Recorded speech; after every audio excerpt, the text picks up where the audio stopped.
Good afternoon. Happy Labor Day. Thank you for joining us for this 13 Plus FastCast. I'm Mary Coleman. And I'm Kirsten Courier. We hope your week is starting off pretty good so far. We have First Alert meteorologist Corey Coates with us today. And Corey, really today is that last day to enjoy those double digits because I heard it's ramping up. It is, yes, I know. Don't blame the messenger. Blame the message that I'm telling you that it is going to be hot. So dry and hot is really the pattern we're going to get into. It really is kind of starting today more with that dryness. We look at a visible water imagery map. So what you're seeing is just the water vapor in the atmosphere. With that brown hue that you're seeing is dry air starting to seep into our region. Why you're not seeing much, just a few clouds, but mostly clear for many as we have those westerly winds bringing with that dry air. And yep, translates pretty well to that radar.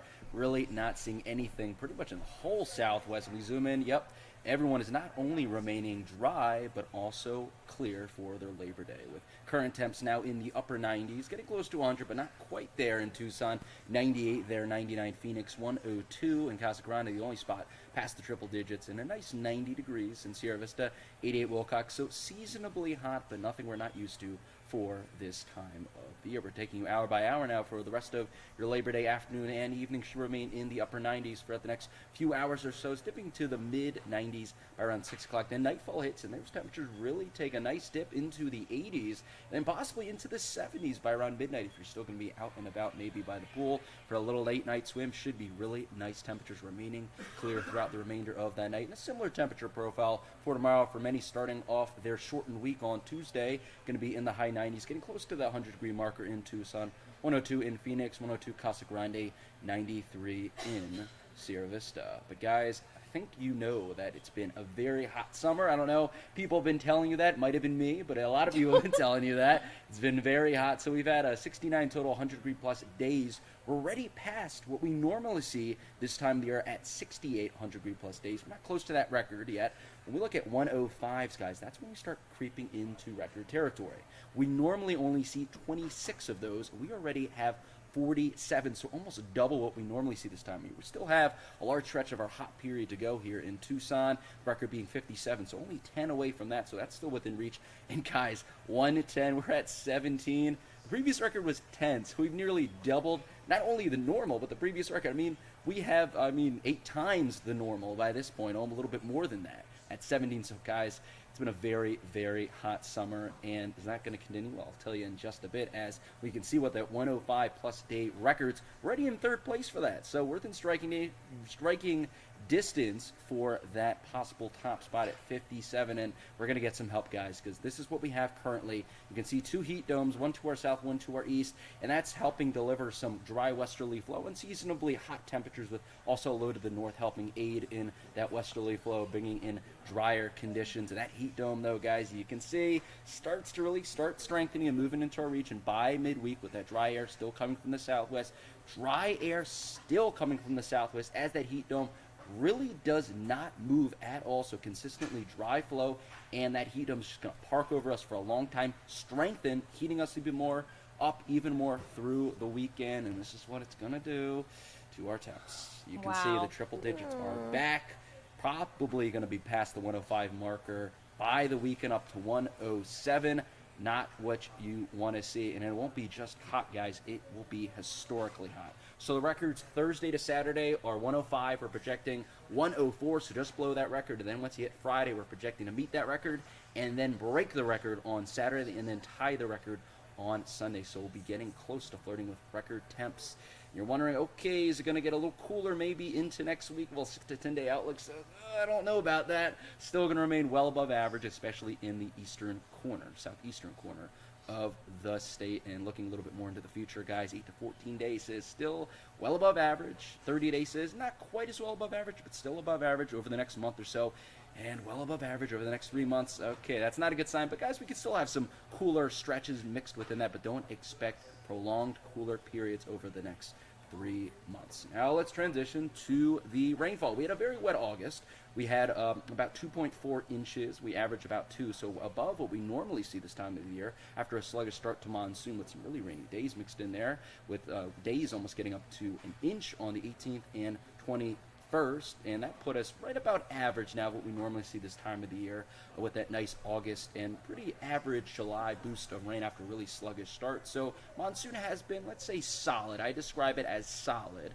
But guys, monsoon is really going to get shut down. We're seeing decreasing moisture, so we're starting to see that brown mix in. That means lower dew points and even darker browns for tomorrow, meaning even drier conditions into tomorrow and through the week. It's going to be a consistent pattern of dew points in the high 30s, low 40s. Guys, you really need like at least 50-degree dew points and moisture to get storms going. When you have that low of dew points, it's just nearly impossible to have any storms. And that looks to be the pattern, not just through this week, not just through the weekend, but into early next week as well. And the GFS, which is a model we look at long range to determine different variables. This one is rainfall, is showing really not much over the next 7 days in the way of rainfall. And not only we're not expected to get really any rain, the chances in Tucson are essentially zero through that time. Not what you want to see. And then again, I'm going to do the same thing.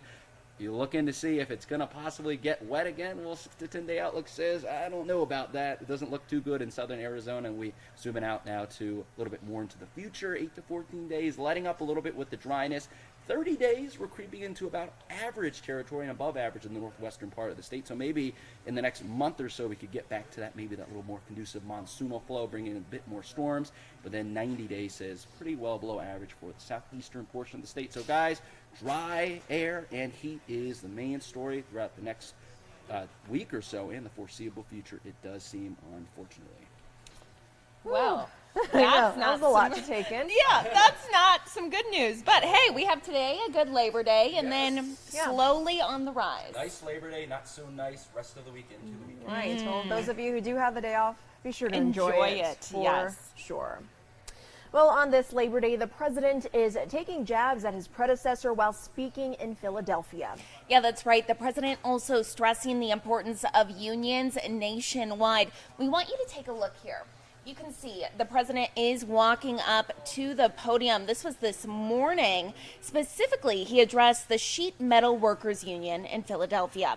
Some say it was in an effort to woo union members on the fence about his reelection. Another big focus this morning, the number of jobs across the country following the COVID-19. The last guy was here, you were shipping jobs to China. Now we're bringing jobs home from China. When the last guy was here, your pensions were at risk. We helped save millions of pensions with your help. When the last guy was here, he looked at the world from Park Avenue. I look at it from Scranton, Pennsylvania. I look at it from Claymont, Delaware.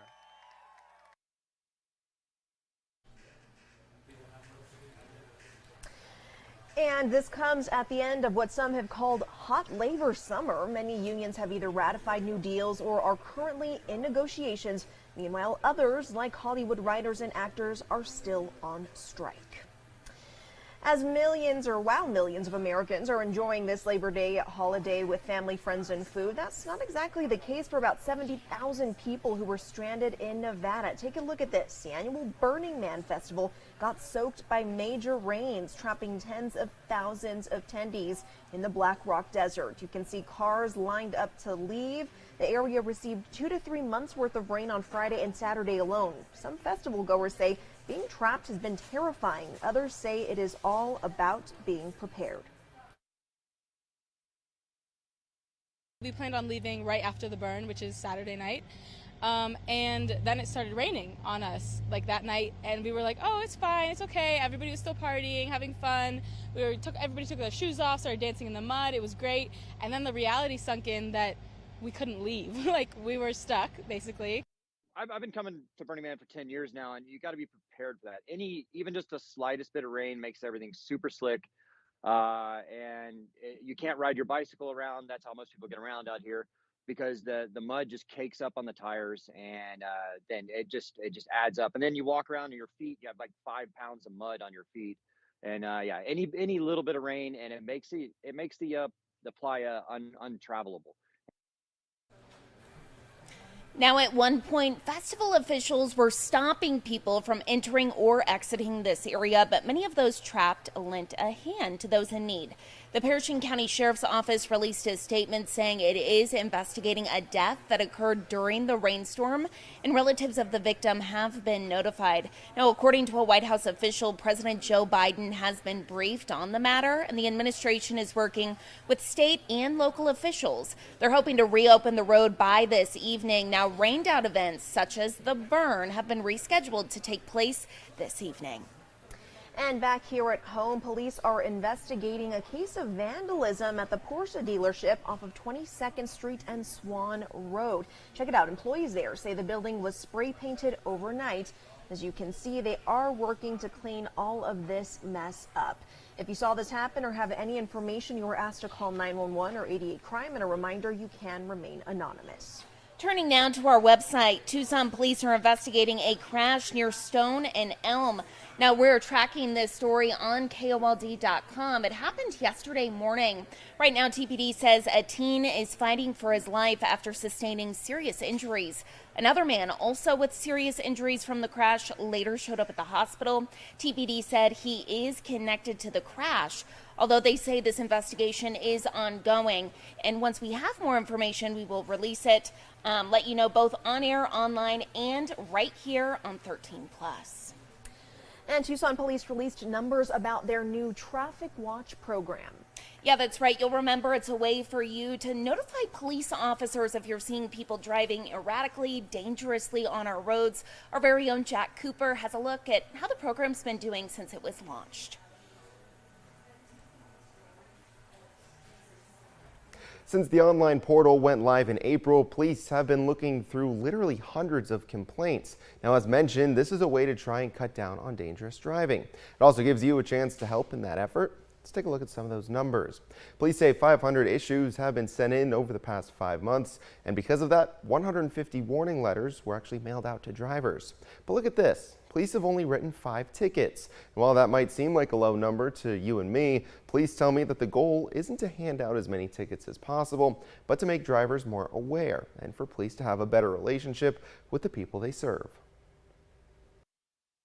It's a tool that we're using right now to try to really not just enforce the traffic laws, but also educate people as well.